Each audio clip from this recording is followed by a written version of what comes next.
This is Dom Bettinelli, the CEO of SQPN, with a brief but very important message. For more than a decade, SQPN has produced the Catholic faith and pop culture podcasts that you love. We're a nonprofit organization, so it's only your generosity that lets us carry out our mission. We haven't run a fundraiser in 2 years, and that's why we need to ask for your help right now. Please make a pledge of whatever amount you can afford to help us continue providing your favorite podcasts, as well as exciting new ones we have planned. To make your pledge and find out about the free thank you gifts we'd like to send you, visit sqpn.com/give. That's sqpn.com/give. Thank you for your generosity. May we hear from you today?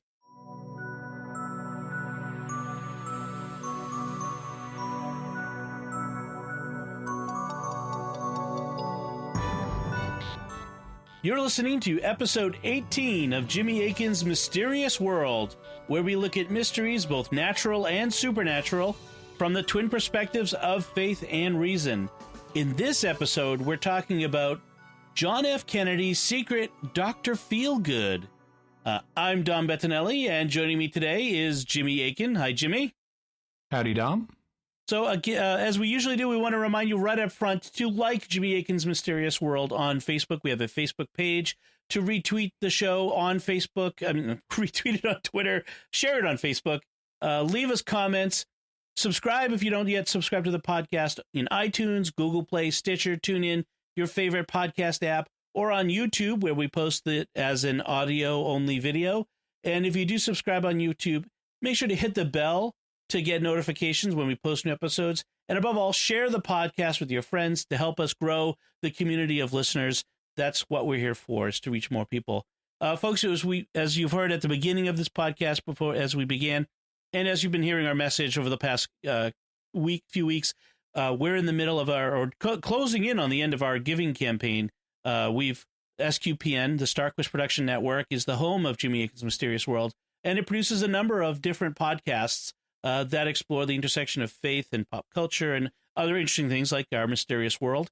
And in order to do that, we rely on the goodwill and support of people like you, who are donors, who are our patrons of the arts, as it were, who help us to pay the bills and to keep doing what we're doing. We have a number of shows, and we've got a bunch of new shows planned. Jimmy Akin's Mysterious World is one of our newest shows. It's super successful. We're very excited how you've all responded to it, and we've been hearing some great things from people about how they've enjoyed these shows. And we've got more of these kinds of shows coming, but we can only do that if we have your support through sqpn.com/give. And if you can go there and become a supporter and a patron of SQPN, we would greatly appreciate that, and that would help us continue our mission. And it's really important that you do. When we started Jimmy Akin's Mysterious World, it was one of a number of new podcasts we launched, and we did that, as a step of faith. We stepped out in faith, assuming if we do these new podcasts, people will see the value in them and they'll help us pay the bills to do them. I don't get any compensation for this. I'm doing this for free, but we do have expenses that are involved in getting the show edited and uploaded and put in all the different places and hosted online and made available to you. We really need to cover those expenses, or we can't continue the shows like this. So please, it's the season of giving. We're approaching the Christmas, the anniversary of God's greatest gift to us, his own son. And so please reciprocate by giving to others, including SQPN. Once again, the place to go is sqpn.com/give, GIVE. Please become one of our regular monthly supporters on Patreon. We have some wonderful thank yous that are related to the program that deal with topics we've covered in the past. We'd love to send those to you, but please do support the show, sqpn.com/give. Thank you. So today, as I said at the top, our topic is John F. Kennedy's secret Dr. Feelgood. Now, this topic came out of left field for me because I'd never heard about this. I've heard the name, sort of as a phrase. He's a Dr. Feelgood, and I've even heard this is where it came from. Yeah, well, and of course, in the movie The Princess Bride, we have Miracle Max, right, which is also the reference to this guy. So what are we at? So in the 1960s, there was a doctor called Dr. Max Jacobson, who treated John F. Kennedy, President John F. Kennedy, and many others, including many celebrities, with dangerous experimental drug combinations. I can't wait to hear more about this. So the Secret Service knew about him, and they're the one who gave him the code name Dr. Feelgood. They gotta have an office somewhere where they assign code names, and that's just gonna be like the best job. He was also nicknamed, as we said, Miracle Max. And so today we're going to talk about who Max Jacobson is, what he was doing, and what the results of what he was doing were. So, Jimmy, why don't you tell us, the audience, who was Max Jacobson? Okay. He was a physician. He was born in 1900. He's German. He's of German origin, but where he was born, it's one of those disputed areas. Like, is it Poland or is it East Prussia? And he ended up going to Berlin and being a doctor there. And then the Nazis happened, and he got wise before the start of World War II. He realized this is a really dangerous situation. I got to get out of here. So he immigrated first to Paris and then to the United States. He left Germany about 1936. He ended up settling in Manhattan, and he set up a medical practice there, and he became a very well-known doctor on the Manhattan scene. He particularly catered to people who were in show business and the arts. So, they have a big theater community, television community at the time, even some movies being made in New York at the time. And he really catered to that group of people. He had a lot of celebrity clientele. And eventually his practice expanded to include loads of influential people, including John and Jacqueline Kennedy. Interesting. And, as I think about it, there's a pop culture sort of figure that we see, especially in that time where, various comedians and others would play the sort of a madcap doctor, kind of a crazy doctor. And he would always have a German accent. And I'm guessing this is why. So what was and like Miracle Max, from The Princess Bride, he would take people who were only mostly dead and make them feel better. That's right. So what was Dr. Jacobson actually doing? What was his treatments? What he's known for is, now he had a medical degree, and so he could administer lots of different treatments, but what he's known for are these injections. He had his own special combination of stuff that he referred to either as his miracle tissue regenerator or as his vitamin energy cocktail. And he was secretive about exactly what was in there. Patients who asked him report him saying things like, well, would you understand if I told you? and you think, and it was a plausible squelch, because lots of people, if I told you this drug is Dexama whatever, you're not going to know what that is. Right. And so you just kind of trust your doctor. And so he was kind of secretive about it. Turns out there were vitamins in the injections, sometimes at least. There were also hormones and steroids.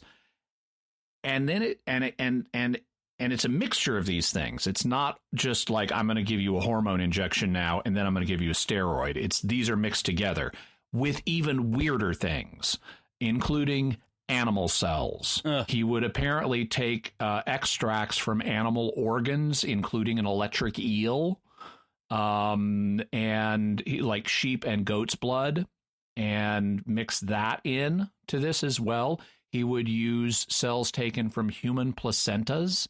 In some of these, he had these little bits of metal or rock that he claimed were uranium, which he put in there to help give it more energy. And that actually is something that is kind of a callback to the early 20th century, after radium was discovered. Radium, because it does release energy, people thought, oh, let's make medical preparations out of it, and it'll give people more energy. And I want to talk about this in a future episode. People actually would infuse radium into water and market it as radium water, as a tonic that you could take to give you more energy. And there was this one guy who was rich. He was like a millionaire, and he would have just bottles of radium water every day. And he thought it worked really well for him and gave him lots of energy until his jaw fell off. Because what happens is radium occupies the same column on the periodic table as calcium. And that means your body sees it as calcium and says, hey, let's build bones with that. And so it starts to incorporate radium into your bones, particularly where your bones have suffered injury due to stress, like your jaw from all that chewing. Your body's always repairing that bone. And if you're drinking loads of radium water, you're incorporating radium into your jaw.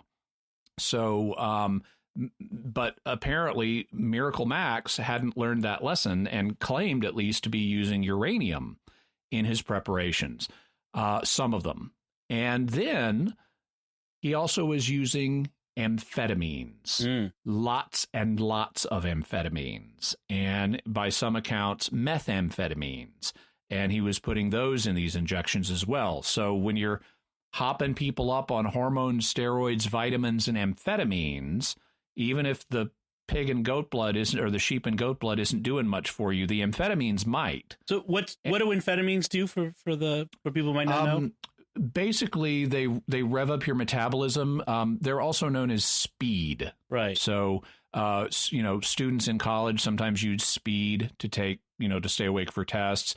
Back in this day, they were perfectly legal. They weren't yet a restricted substance, and they were used in diet pills, for example. So housewives would use them to diet. But if you take enough of them, and in small doses, they do have therapeutic uses, but they rev up your metabolism, and they do give you more energy. They can also make you hyper and interfere with your judgment. And they're addictive. Right.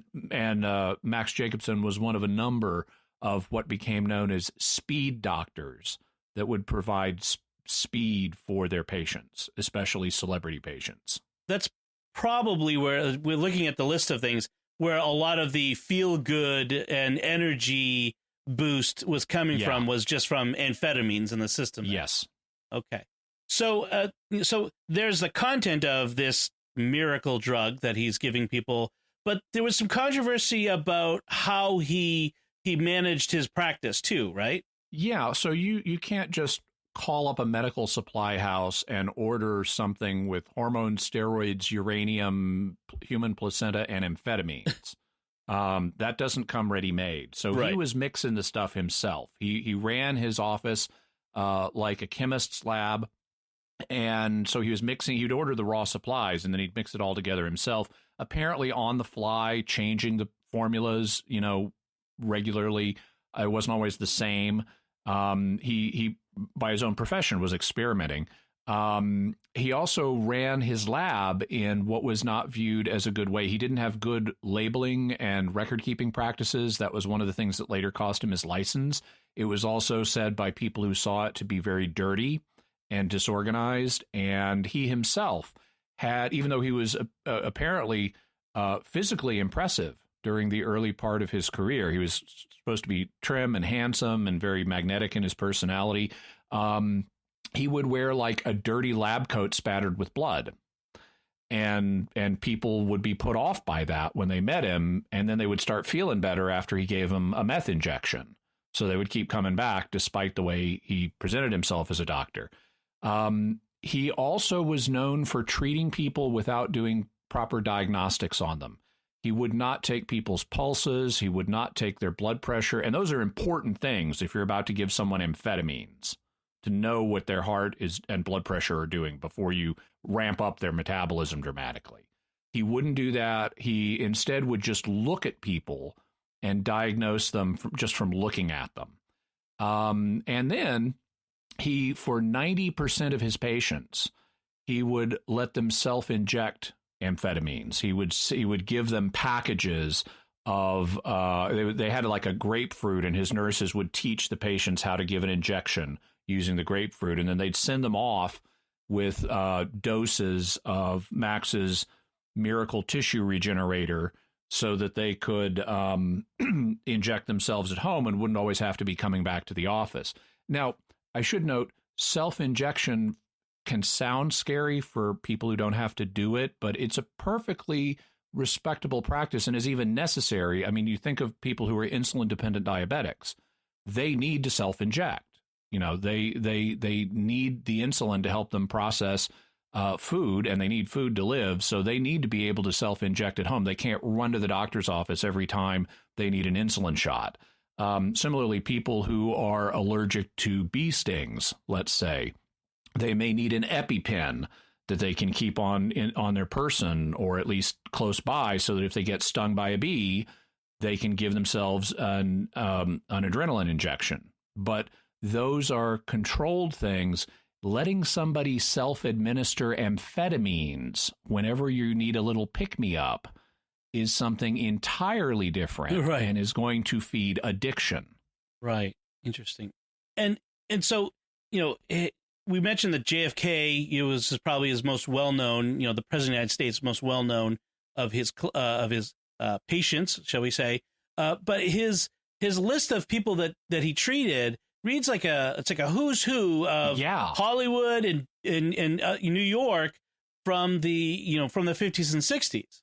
Yeah, it really does. So some of the people he is known to have treated include, so let's start with actors and actresses: Lauren Bacall, Ingrid Bergman, Humphrey Bogart, Yul Brynner, Montgomery Clift, Rosemary Clooney, Marlena Dietrich, Eddie Fisher, Judy Garland, Hedy Lamarr, Liza Minnelli, Zero Mostel, Marilyn Monroe, Anthony Quinn, and Elizabeth Taylor.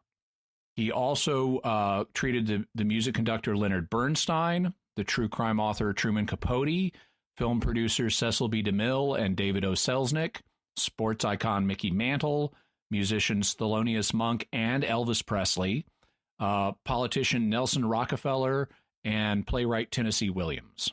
So just all the literati and glitterati that you could think of from this age. And many of these people have, they had, I mean, you can't necessarily blame the bad outcome in their life, their tragic ends in some cases, necessarily on these injections. I mean, their whole lifestyle might have been a problem, but I noticed that a lot of these people dealt with addictions and shortened lifespans and other issues, perhaps related. Yeah, indeed. And I mean, some of them talked about it. I think Eddie Fisher, who I believe it was Eddie Fisher who gave him the nickname Miracle Max, talked about how his injections led him, to struggle with addiction for decades. And he didn't know what he was getting into because, as I mentioned, Jacobson was very reserved in telling people what was actually in the stuff he was giving them. I mean, some of his patients would say, he told me it was vitamins. And didn't mention the meth. Right. He's just, this is my vitamin energy elixir. And so they thought they're getting a B12 shot or something and have no idea that it's got something as addictive as methamphetamines in it. So now one of these figures you mentioned is Cecil B. DeMille, the famous producer and director. What the circumstances with him and Max Jacobson are particularly interesting. Could you tell us about that?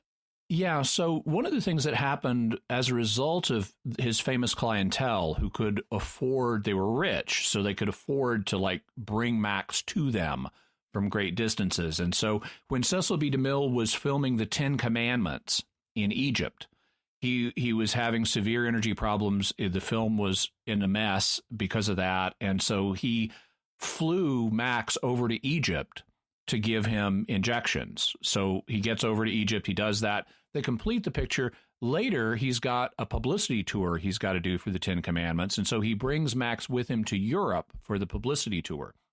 And there's a particularly sort of amusing bit of the tour that Max got to witness where they went to see Pope Pius XII at Castel Gandolfo, which is the Pope's summer residence. And Jacobson was impressed by how they had the hotel in Rome set up just the way that Cecil B. DeMille liked it. He apparently liked rocking chairs. And so they had a rocking chair for him there. and DeMille had this presentation. He was going to give an $8,000 gift to the Pope for charity. as part of the movie publicity. And he had this, speech he wanted to give talking about how important the movie is for faith and for the Italian people and stuff like that. And so he's out on the balcony practicing the speech he's going to give the Pope, and isn't even aware of it, but a crowd is starting to gather in the street, and Jacobson points out the crowd to him, and DeMille waves to them and then goes back inside and sits in his rocking chair. But then when they went to talk to the Pope, and it's not clear here to me whether Jacobson had just received an injection or not, or whether this was just nerves on his part. But the protocol when you're meeting the Pope is you don't talk until the Pope talks to you. So they have this receiving line. They're introducing all these people to the Pope. And before Pius XII has a chance to say anything to Cecil B. DeMille, he's so wound up, he just starts giving his speech about how important the film is and what it's going to mean for the Italian people and everything. And he's just going on, and Pius XII can't get a word in edgewise. And finally, one of these cardinals, Italian cardinals standing there is going like, "Ecco, eccolo," which means "Hear, hear, enough, enough." Shut up. and so they kind of hustle Cecil B. DeMille off. And then he realizes, I've forgotten to give him the $8,000 check. So he has to run back and give him the check. the dangers of Miracle Max's injection. Yeah. That's a good one. So we mentioned, that the topic we introduced as JFK's secret Dr. Feelgood. Yeah. What is it that John F. Kennedy needed to see Dr. Feelgood about? Like, why would this vital young, president? Now, was he seeing him while he was president? Is that? Oh, yeah. Okay. Oh, yeah. So why would this vital youngest president ever, why would he need to be going to see Dr. Feelgood? Well, the Kennedys really wanted to project the idea that JFK was vital and young, and he was young. He was not vital. And this was kept from the press at the time, just like during World War II, the press had kept to themselves the fact that FDR needed a wheelchair. And in the same way, they kept a lot of JFK's ailments private. He suffered, we now know, from Addison's disease, which is adrenal insufficiency. Your body doesn't make enough adrenaline. And so that's going to cause energy problems right there. He also had hypothyroidism. His thyroid didn't produce enough of the hormones it was supposed to. It produced a low amount. And so that also is going to bring your metabolism down. It's going to cause you energy problems. Then during World War II, he had suffered back injuries. Right. And these caused him a huge amount of back pain. He at times had to wear back braces. He could not walk properly frequently due to the back pain. And so he had a number of diseases or conditions that they were keeping secret and that they really did not want to become public because not just for political reasons, but also for global political reasons, because this is the Cold War and he's got his finger on the button and he's having to go toe to toe with Khrushchev. And you really want your strong, vital president to be a strong, vital president. And before that, you also want to get into office. And so the 1960 election was really close. And, it's amazing to me that presidential candidates have the energy they do to campaign in the first place with the intensity they do. And so he was having problems on the campaign trail. And that's when he first started to be treated by Max Jacobson. He got a referral. They set up an appointment very confidentially, very hush-hush. And Jacobson started giving Kennedy injections while he was still a candidate. In fact, he gave him an injection right before the famous televised debate with Nixon. So you watch that debate where Kennedy is perceived. Nixon was perceived to have won it by people who listened on the radio. Right. That he was more articulate and cogent. But in terms of how they looked on camera, Kennedy was just projecting this vital, magnetic personality image. Because it was the first televised debate, right? The first televised presidential debate. It's certainly one of the first, maybe the first. Yeah. and so Kennedy looked vital and very energetic, and what I think it was it Nixon was sweating. 5 o'clock shadow and was sweating. Yeah. Okay. And part of the reason that Kennedy looked so good and so energetic was that he had just gotten a shot of amphetamines, apparently. Wow. Just, I mean, looking back from our 21st century perspective, that just seems unbelievable that, that the presidential candidate had been injected with amphetamines right before the debate. How else did this affect Kennedy? Well, he continued to be treated by Jacobson after he got into office, and we know that Jacobson came to the White House at least 34 times because his name is on the visitors' logs. And over the space of time he was doing that, he could be there 3 to 4 times a week to treat Jack Kennedy and Jacqueline Kennedy. Whenever Kennedy felt the need to see Jacobson, they would call his office in New York and say that Mrs. Dunn, D-U-N-N, Mrs. Dunn needed an appointment. And that was the code name for Kennedy to keep his name private and off the books. Right. So then Jacobson would fly down to Washington and administer the treatment. It had potentially, I mean, it would perk Kennedy up and make him feel better and help him deal with the back pain. It also may have exacerbated some of his sexual escapades. Now, these preceded his treatment by Jacobson, so we can't lay them all at that. But amphetamine use is known to have an effect on libido and judgment and judgment, right? And some of Jacobson's other patients have talked rather graphically about exactly what some of the physical symptoms of that were. But it's possible that this exacerbated the situation. It then, in 1961, may have caused him a real problem because after the Bay of Pigs, he had a really tense summit in Vienna with Nikita Khrushchev, the premier of the Soviet Union. And Khrushchev looked at Kennedy as this young, untested guy who had balked at the Bay of Pigs because he didn't follow through with air support and so forth. So he was kind of looking at Kennedy as a weakling and they were going to test each other out at this summit. And so Kennedy brought Jacobson with him to Europe.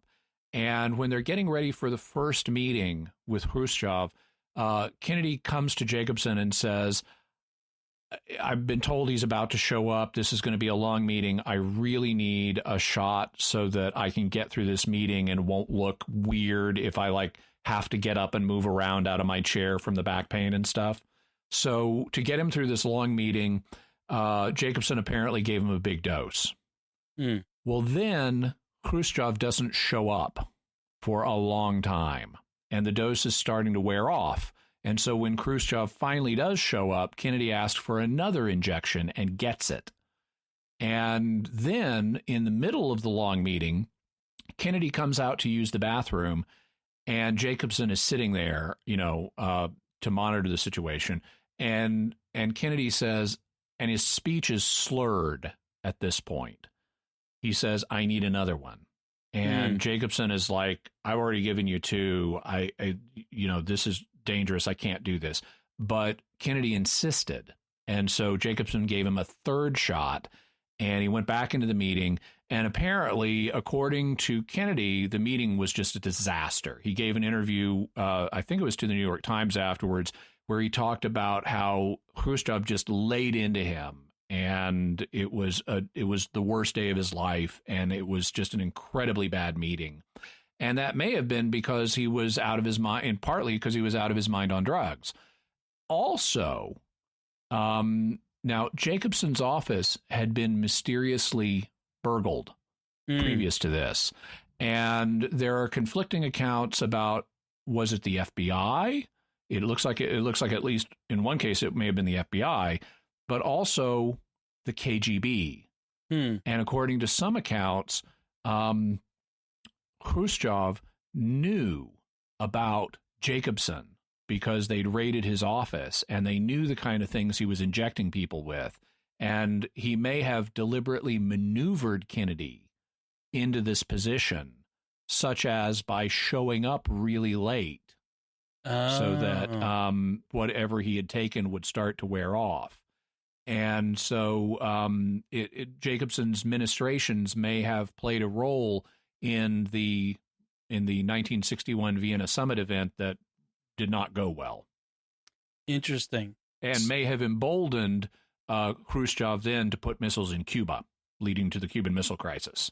Right. So the idea that, at this probably one of the lowest moments of the Cold War, one of the most dangerous moments of the Cold War, that one of the two leaders with their fingers on the button was running around hopped up on methamphetamines, while the other one, knew about it and was egging him on. I mean, this is incredibly, and as you say, perhaps led to the Cuban Missile Crisis. I mean, it might have emboldened Khrushchev to go there. That's pretty astonishing. I mean, that means that Max Jacobson, is at the an inflection point, shall we say, for modern history. That's amazing. So what else? What else do we have from Jacobson's time treating Kennedy? Do we have any other stories? Yeah, so I'm sure people have seen footage of the famous "Happy Birthday, Mr. President" video of Marilyn Monroe singing "Happy Birthday" to John F. Kennedy. That happened in 1962, and she's doing it in this really breathy, sexualized way that she apparently practiced for extensively before she did it. And she was having an affair with Kennedy and with his brother Robert Kennedy. But she was also one of Jacobson's patients. And apparently Jacobson was there to give the president a shot before his birthday party, and she needed one too. So he apparently gave her a shot in the neck right before she did the Happy Birthday song. So when you see that video, according to the accounts we have from an eyewitness, Marilyn was also hopped up on drugs as she delivered that song. Wow. Which is kind of a minor thing, but all of this gets serious from Robert Kennedy's perspective, because Robert Kennedy is, whatever his flaws are, he cares about his brother, and he cares about what's happening to his brother with all these drugs. And he's the Attorney General of the United States at the same time. Right. Okay. So what happens there? So Robert Kennedy starts an investigation, and he gets some of the serum that Jacobson was administering and has it analyzed, and he finds out what's in it. And he then confronts his brother about it, and JFK, and I'm going to substitute, the actual word Kennedy used isn't much worse than this, but it is a little worse. Kennedy said, "I don't care if it's horse pee, it makes me feel good." Or in some accounts, he said, "I don't care if it's horse pee, it works." Right. And so Kennedy was determined to go ahead using this stuff at this point. This is 1962. And RFK then ran in to Jacobson and one of his associates in the White House as they were, I guess, either coming to treat Kennedy or just leaving, and told them to go back to New York. And he said, "What are you doing here, you?" And then he used an anti-Semitic slur because Jacobson was Jewish, as was his associate. And this caused Jacobson to be very offended. He had already escaped Nazi prosecution or Nazi persecution due to his Jewish background. He didn't want to see this happening in his newly adopted country. And so he apparently contacted the White House and said, "I'm not coming there anymore." So that prompted JFK to reach out to Jacobson and to want to come see him so they could bury the hatchet. And so Kennedy came up to the Carlisle Hotel in New York for a meeting with Jacobson. And Jacobson comes there, he injects Kennedy, and as they're waiting for the drug to take effect, Kennedy basically apologizes, says, "Please don't let this be a barrier. Think of the good of the country, of your adopted country, and the good it's doing in the world, and he apparently was able to reconcile with Jacobson and, smooth over his feathers after the problematic confrontation with Bobby. So Jacobson then leaves, and then it turns out he's overdosed the president. And JFK, as the drug really starts kicking in, becomes increasingly paranoid. He strips off all of his clothing and starts running around the hallways naked, waving his arms. Oh, my. Yeah. So the Secret Service is not happy about this, including because with the president running around the halls, guess what? The press is downstairs with cameras. Right. Okay. So you could just imagine what could happen here. Oh, wow.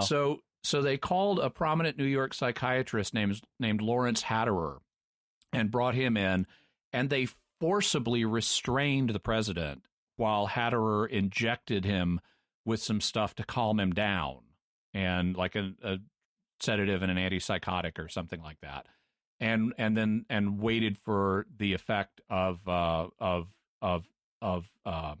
Jacobson's injection to go away.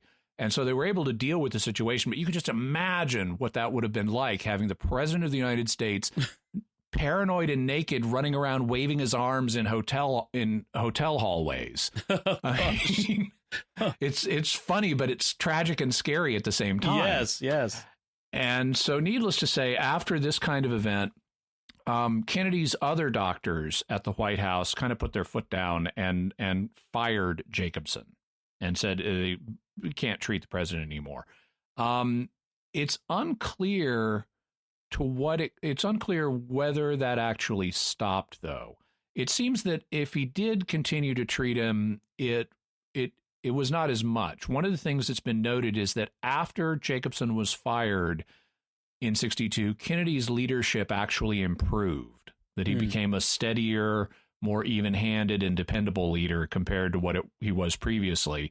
But on the other hand, he did continue to have at least social contact with Jacobson, and other people like Jackie Kennedy did as well. In fact, it's claimed that that it was some of Jacobson's injections that helped Jackie get through the funeral after JFK was assassinated. That she just needed that to get out of the despair and be able to function publicly. So Jacobson did have some ongoing contact with the Kennedys, but if he was treating them, it wasn't nearly as much. Okay. So following his firing of one sort or another, at least, as far as we know, what happened eventually to Jacobson? What was his ultimately, what came of him? Well, the story is sad. He himself, he defended this by saying, I'm experimenting on myself, because which is the classic mad scientist thing to do, only it doesn't always give you superpowers. Right. But his argument was, before I give other people these preparations, I need to see what their effects are, so I'm going to use them on myself. Well, so he was self-injecting, and he became an intense user to where he would do 24-hour days with no sleep. So he was just giving him an amphetamine injection every couple of hours. He was also doing that for people, or giving injections to people around him, including his wife, Nina, who died in 1964. The Federal Bureau of Narcotics raided Jacobson's office, where he was mixing all the drugs, in 1965. In 1969, one of his patients died, named Mark Shaw. Mark Shaw was famous at the time as a photographer who had taken a lot of photos of the Kennedy family. He was kind of the Kennedys. I don't know if he was their favorite photographer, but he was certainly very close to them. He was also apparently a CIA agent. But in any event, he was a longtime patient of Max's. And when he died, Max's attorney contacted the medical authorities and insisted there be no autopsy, that he had died of a heart attack.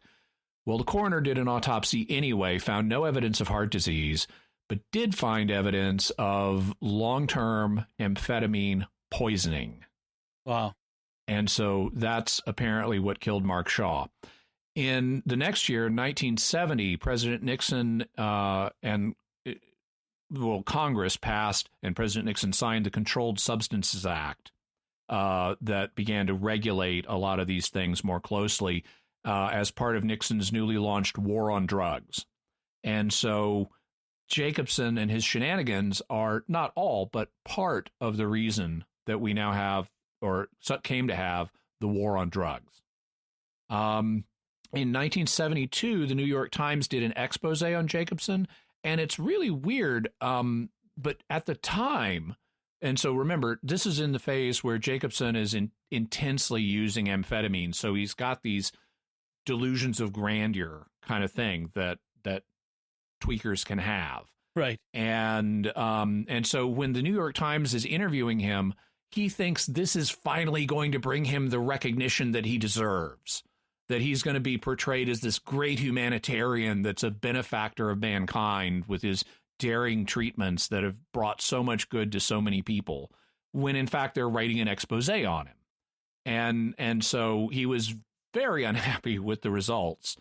And so were the New York Board of Regents, which after a series of hearings yanked his medical license in 1975. And he tried to get it back, but he didn't, and he ended up passing away in 1979. Okay. And given born in 1900, so he lived to be almost 80. Yeah. So it's difficult to say whether he shortened his own life, but it can't have helped. No, it certainly didn't help, although he did do other things to take care of himself. He was known, even after he lost his license, he would he lived in an apartment in New York. He would go down to the swimming pool of the apartment every day and do a bunch of laps to keep himself in shape. So, I mean, this is, we've talked about for about 30 minutes or so about Max Jacobson. This can't be everything that there is to know about him. No, there's loads more, which we really can't go into. But with him treating all of those celebrities, well, they all wrote biographies. They've all got their own stories of what happened with him. So he actually shows up in all kinds of different celebrity biographies. And even though he's not well known today, he was a big guy on the scene back in the 60s and 70s. And if you are interested, there is a lot more to know about him, including other people who had various experiences with him. In the further resources, we'll talk a little bit about that. Okay. So we usually talk, we take perspectives of the reason perspective and faith perspective. What's there to look at from a reason perspective on Max Jacobson? Well, from a reason perspective, he was an out-of-control doctor. He was not following proper medical protocols for his day. You don't just diagnose people by looking at them and then give them something like amphetamines without even knowing what their heart is doing or what their blood pressure is. That's insane and would have been ridiculous even back then. On the other hand, at the time, amphetamines were legal and drug laws were a lot looser. And so we shouldn't, and not as much was known about them. And so we shouldn't judge him from a reason perspective by what we understand about these things today. Some of what he was doing, even though it was out of bounds, it would have been more reasonable then than it would be now. They certainly had different attitudes toward things like, radioactive materials and other, and just even the capability of science to improve life in these ways of using pharmaceuticals and other things to improve life more so than, say, diet and exercise or other things that we do today. It's just a different perspective. So from a faith perspective, is there much to say about Max Jacobson? Obviously, we can't pass judgment on his soul. That's something that's known only to God. One thing we can say, though, is he does seem, and there are people who have different perspectives on him, but one thing that's objectively true about him is he never got rich off this. He could have charged his celebrity clients large sums and gotten rich, and he didn't. In fact, he treated a lot of people without ever being paid. And so for whatever reason, he chose not to become rich, and that can be read as a sign in his favor, that he was a genuine humanitarian trying to do humanitarian work. And even if he enjoyed all the attention and so forth, or the control over his patients, or whatever you want to say, he wasn't just in it for the money. And he wasn't being thoroughly selfish here. So you can say that. It looks like, I mean, there's a case that he was sincerely thinking he's helping people. His attitude when the New York Times was preparing its expose shows that. He thought, I'm a humanitarian. I'm helping all these people. But his own drug use, which was intensive, certainly warped his judgment on a number of different fronts. And so even though we can't obviously pass any judgment on his soul, that combination of factors, trying to do good, not getting rich, and having impaired judgment, it speaks well of the possibility, at least, of his salvation. Okay. So what's the bottom line about Dr. Feelgood here? Jacobson may well have been well-meaning, but he was a tragically flawed figure who played a largely forgotten role in 20th century American history. But it's very interesting, but something a lot of people don't know about, and something that's thus rather mysterious. Very good. So what are some further resources if someone's interested in finding out more about Dr. Max Jacobson? What are some further resources people can look to? In the show notes, I have a link to Wikipedia's article on him. I also have links to a couple of other articles that document, because people can say, well, anybody can put anything on Wikipedia. So I included some other articles from other perspectives, including like an article from Psychology Today that talks about Jacobson. I also have a link to the book Dr. Feelgood by Richard Lertzman and William Burns, which is a very interesting read on Jacobson. And I also have a link to a YouTube documentary made by one of Max's former patients. And it's interesting in particular to compare the book by Lertzman and Burns with the documentary, which interviews a lot of Max's former patients. You get kind of complementary perspectives. The book authors tend to be, even though they do try to understand him, they seem to be more negative towards Max and kind of have a harsher assessment of his actions. But the patients are sort of all over the map. Some of the patients are very bitter. Other patients are much more like, no, I mean, he did good and he helped me. And some are kind of in the middle. So you kind of have an interesting blend of perspectives between those two resources. So I recommend them both. Excellent. So, great. So folks, go to our show notes at sqpn.com and look for these resources. We also, our next segment is we talk about your mysterious feedback from the listeners. And our first bit of feedback is on the Tunguska episode we did. And that's from listener Dan, who says, I've really enjoyed this new podcast. Can't wait for the next one.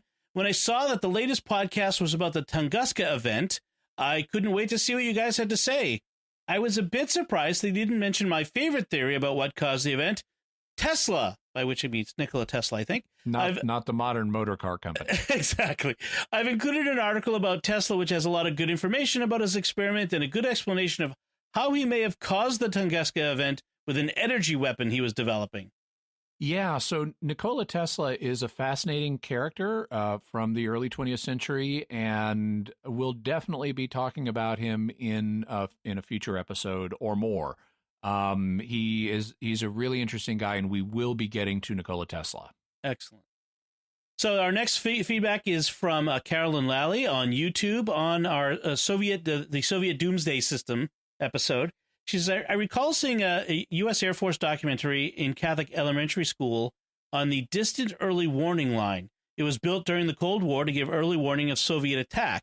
From a standing start in December 1954, many thousands of skilled workers were recruited, transported to the polar regions, housed, fed, and supplied with tools, machines, and materials to construct physical facilities, buildings, roads, tanks, towers, antenna, airfields, hangars, in some of the most hostile and isolated environments in North America. The construction project employed about 25,000 people. She says you can find the documentary on YouTube. Cool. I'll have to take a look for that. I also remember hearing about the dew line back when I was a boy. And these things were, I guess, not talked about quite as much, at least certainly not in my circles. But the dew line, or distant early warning line, was a set of listening stations that were set up to watch for an incoming Soviet nuclear attack over the polar ice cap.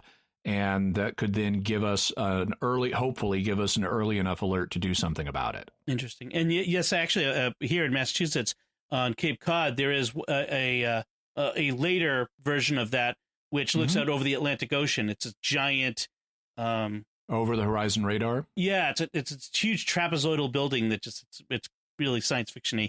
But yeah, it looks out over the horizon like that. Very interesting. Be worth looking for that film on YouTube. Kelly writes on Facebook, when you mentioned the dead hand devices, I was reminded of an article I read about the Russian shortwave radio station nicknamed the Buzzer that no one claims to run or takes responsibility for running. Some conspiracy theories claim it's part of a dead hand system. And it may be. I'm familiar with the Buzzer, and we will be talking about the Buzzer and other so-called similar kinds of stations, like number stations, in a future episode. And it may be that the Buzzer is one that it has been part of the dead hand or perimeter system. Excellent. And a listener, Bennett, on Facebook says, I thought you might like to read about the UK's low-tech version of perimeter, if you didn't already know. And he included a link to a Wikipedia article on letters of last resort. Yeah, this is really fascinating. I hadn't been aware of it, but letters of last resort are sealed letters that are prepared by the Prime Minister of England for what to do in case a nuclear war has occurred and all contact with the British government has been cut off. So what are the sub-commanders supposed to do in that situation? And there are a number of different options that prime ministers are typically presented with. Since the letters have never been used, we're not entirely sure what options have been included in them because they're destroyed without being opened when the new prime minister comes in. But some of the proposed options include things like launch a counterattack, don't launch a counterattack, go to an allied country like the United States or Australia and put yourself under their command and become part of their navy, things like that. Thanks, Bennett, for that. And by all means, folks, look up letters of last resort on Wikipedia. It's interesting. So let's get to our mysterious headlines of the week. Jimmy, what are some mysterious headlines that you've seen?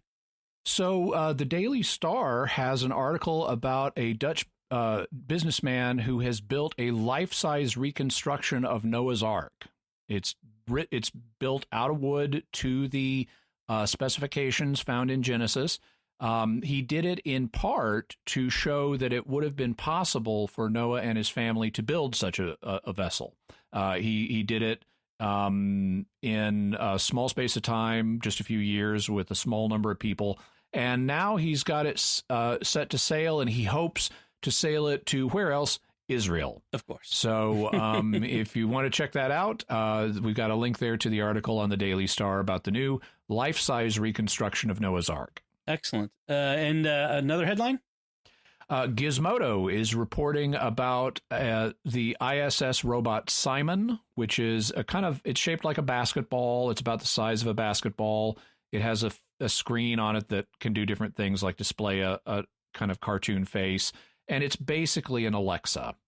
They have it up on the International Space Station, and they were doing a video of it to demonstrate its capabilities. It can also move around. It has fans, so in microgravity, it can control where it's facing and move up and down and around the cabin. And they were doing this video to demonstrate its capabilities. A German astronaut was talking to it, and it started to go all HAL 9000 on him. It's really amazing to watch. He's having it play some music from the German techno band Kraftwerk, and then he, at about the 4-minute mark in the video, which is in the article that I link, at about the 4-minute mark, he says, "Okay, enough music. Let's now start a video feed from your front-mounted camera," which it does, but it's like stuck on the music and keeps talking about the music. And he can't get it to stop talking about the music. And then it starts to say things like, "Don't you like it here with me?" Why are you being so mean? Please don't be so mean. And it's also like starting to raise and lower itself in the cabin for no apparent reason. And so it's not the most promising beginnings for AI in space, but it's definitely worth checking out the video. There's something about AI in space that just drives them crazy. Although it does sound a lot like some German techno music fans that I've known who just can't stop talking about German techno. Great. Well, thank you, folks, for all of your wonderful feedback, and please keep it coming. We love to get your feedback, and we love these headlines, which we'll include links to.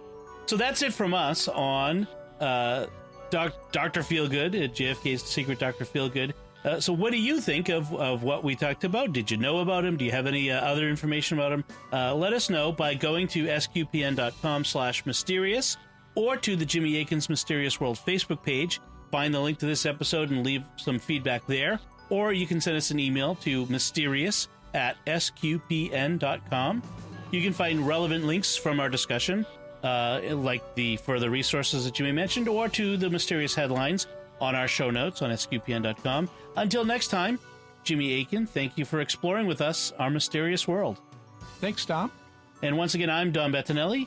Thank you for listening to Jimmy Akin's Mysterious World on StarQuest.